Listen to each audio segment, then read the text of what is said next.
attacking Syria in case it drew in their Russian allies. Now the delay had worked in his favor. On the fifth day of the war, he moved on to the offensive, and Colonel Albert Mandler's entire armored brigade moved up along a single axis.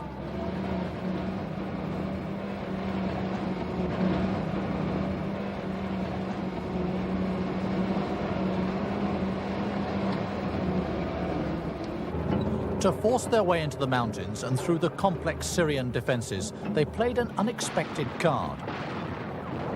The assault was led by an engineer detachment with a company of bulldozers, which forced a way for the tanks up the rocky hillside. All of them were hit in the action, each losing several crews to concentrated artillery and machine gun fire before their job was done.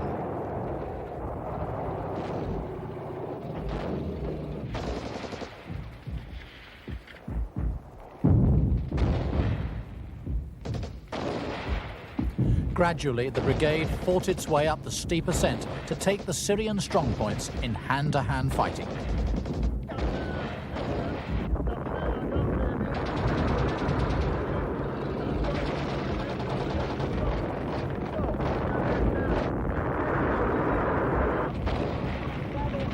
Here, as in the British assault on the Falklands, Israeli forces were personally led into battle by their officers.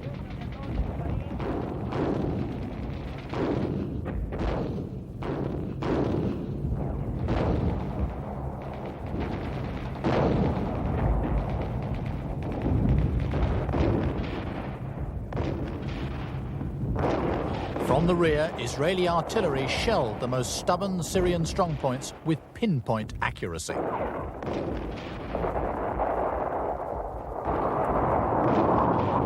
Syrian panic was heightened by Israeli airstrikes. It was a costly advance, but by the end of the first day, the Israelis had broken through at several key points. From then on, the Syrians abandoned their carefully constructed defences and withdrew rapidly. Next day, the last of this war, the Israeli columns moved swiftly on to the strategic Syrian town of Quneitra. They entered it after a brief hour-and-a-half's firefight on the afternoon of the sixth day.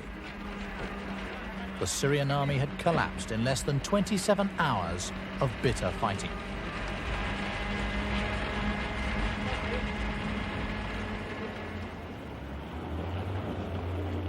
From here, the road to Damascus was wide open and the Syrian capital at their mercy. Only intervention by the United Nations halted the rout. It had cost the Israelis 115 dead. The Syrians lost about 1,000. Their outstanding victory gave the Israelis defense in depth for the first time in their history. Instead of being threatened by neighbors, Israeli forces now occupied the areas from which those threats were mounted. Now they posed the threat themselves. A matter for celebrations.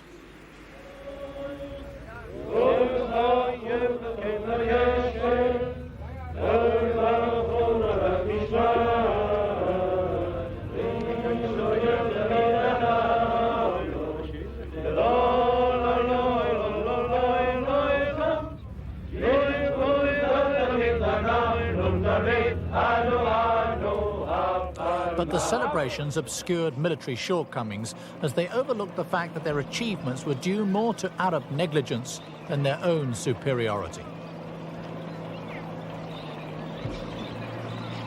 As a result, the Arabs who now gave in learned more from their mistakes than the Israelis did.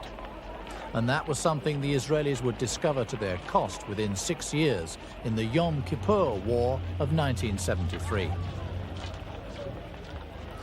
Refusal to trade conquered lands for security guarantees fueled the refugee problem that would return to haunt Israel time and again, even until today.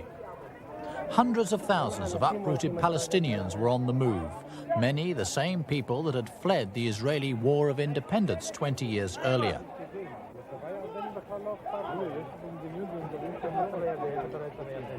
With Arab countries refusing to absorb them, many professed a desire to live in their homelands in peace. They are happy to live anywhere in peace. Yes, all right. Did he? Everything that they need, peace. Everywhere. Nothing except peace.